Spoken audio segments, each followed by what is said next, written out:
A day in my life as a grade 11 gratitude student. Tara, samahan niyo nga rin po pala kami mag-bake ngayong araw. Kaya mapapasabi ka na talaga dito ng I for the go! Bago natin yan gawin, ay samahan nyo muna nga pala kami magpasintro ngayong araw. Anyway, bago yan, lalaroin ko muna tong voice over ko. Paano ba naman kasi hindi tayo binabas, char? Charot lang, no? Kaya talaga hindi kayo macharot-charot-charot dyan eh. Tsaka ibabas nyo na talaga ako eh, char. Anyway, pupunta na nga rin po pala kami dyan ng Central.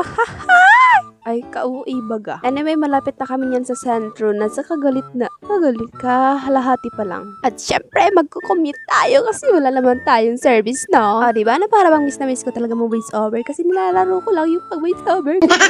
Tapos, andito na talaga tayo sa pagbibili ng mga ingredients, syempre. Tapos, nandito na naman tayo, nangihilayang na naman tayo ng ating money. Syempre, hindi mawawala ang dalawa kong kaibigan na matatangkad. Anyway, nagugutom na ako sa mga oras na yan, kaya ayan, kumain na nga rin po pala kami dito sa likod ng LCC. Kasama ko nga rin po pala yung dalawa kong patatangkad na kaibigan. Tapos na lang diba, na soft drinks lang naman ang binili namin. Tapos dito pa talaga kami nakikikain, no? Anyway, mahilig talaga ako sa sili, kaya pagka naman. At syempre, hindi mawawala ang bracelet sa pagkakaibigan, no? Anyway, mumurahin lang naman pala yan. Nasa 35 pesos lang yan. Kaya tara, bili na tayo sa standard ng Eric City. Syempre, lang naman sa inyo, no? Alaga naman sa Manila. Tapos ayun, papunta kami ng 202 niya ng bago. Syempre dito sa Lanza Iriga kasi bibili nga kami ng apron. Paano ba naman kasi bawal nga mag-apron ng ibang kulay. Dapat nga talaga is puti. Ganun. Tapos may nakita pa talaga ako nag-date dito sa plaza. Baka naman. Hindi ko kasi siya kasama. Anyway, gusto kong i-shoutout si Ate Ivana na napakaganda. Super ganda. Ate Ivana, sana po dito ka naman bumamigay ng iPhone. Baka naman. Char.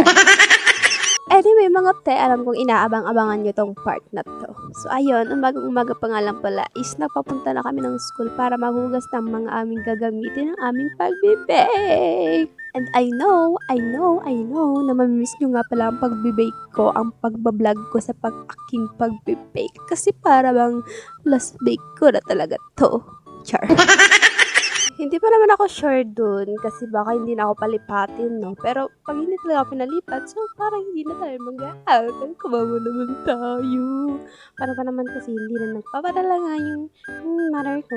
Kaya iba yung tita ko yung nagpapa-aral sa akin. So naawa naman ako sa gastusin dito sa grade 12. Ay, grade 11. After nga pala namin mahugasan lahat-lahat ng gagamitin namin sa aming pag-bake. So ayun, nag-start na nga rin po pala kami kasi paano ba naman kasi meron pa nga mag-bake pamayang hapon. Kaya binadali-dalian na namin yung time namin para na makapagsimula na yung magbe-bake mamayang hapon. Tapos ayun girl, second bake na namin to. So hindi ko napakita sa inyo yung first bake namin kasi syempre hindi pa ako nakapagpaalam na mag-vlog ako nun, no? So baka ma-embargo yung phone ko. Di wala na tayong pang-vlog.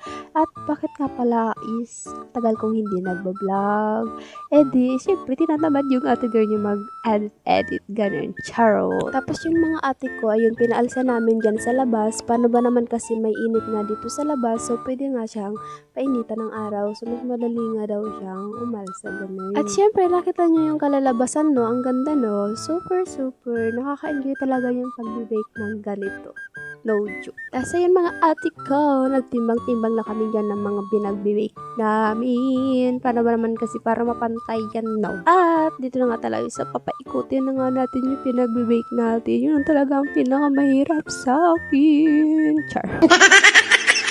Asus, pati kayo nagagakom na rin sa gagawin namin, no? Tapos ayun, nilagay muna namin yan dito sa may oven. Sa taas ng oven, no, hindi sa loob. Tapos lalagyan namin ng basahan. Paano ba naman kasi para nga talaga siya ay umalsa pa. And ito na yung exciting part. And after 5 minutes, lalagyan mo na siya ng milk. And after that, ayan, niluto na namin siya in 15 minutes plus pa yun. Alam po natatakam ko yun, pero sa amin lang yan, hindi ako mamimigay. Charot. At ito talaga yung mga kalalabasan mga day. Apakaganda no. Sarap, sarap, sarap. Dahil tapos na tayo mag-bake, ayun, nakatulog ako. Paano ba naman kasi super napagod ang atin yung magmasa-masa. After ko nga mag-unat-unat, ayan, may unat-unat na yung mukha ko. Charot. Anyway, bababa tayo dito sa Hong Kong. Paano ba naman kasi nasi-CR na tayo? Lang tayo, no? Hindi tayo sa CR, hindi kakagayin. Yes po, opo, pupunta pa talaga kami dyan lang. First floor para maki-CR lang. Kasi paano ba naman kasi sira tayo dyan? Ay basta, huwag lang explain pa. At dahil bagong gising tayo mga day, ay mga te, magre-retouch muna tayo. Para ba naman kasi mukha tayong bagong gising. Nakakaya naman lumabas no, na ganito talaga yung mukha natin. So, kailangan natin magpo-fresh kahit kaunti. Huwag natin ipakita na pagod na pagod tayo sa pag-bake. So, ganun na talaga yun. Ayun, kinuha ko yung electric rice. Hindi ko yan kinukuha. Papatuyo lang ako ng aking face. Tapos ayun, bumalik na ako sa upuan ko para mag-sunscreen. Sunscreen lang talaga mga day ang ilalagay ko. Oo, hindi ako magpo-foundation. Talagang nilalaro ko yung pag-base over ko kasi miss ko na. Huwag kayong mag-bash-bash dyan. So yun, sana nag-enjoy kayo ng aking pag-vlog kahit laro yung pag-voice over. Ayun lang, like and follow naman ang page ko. Thank you guys!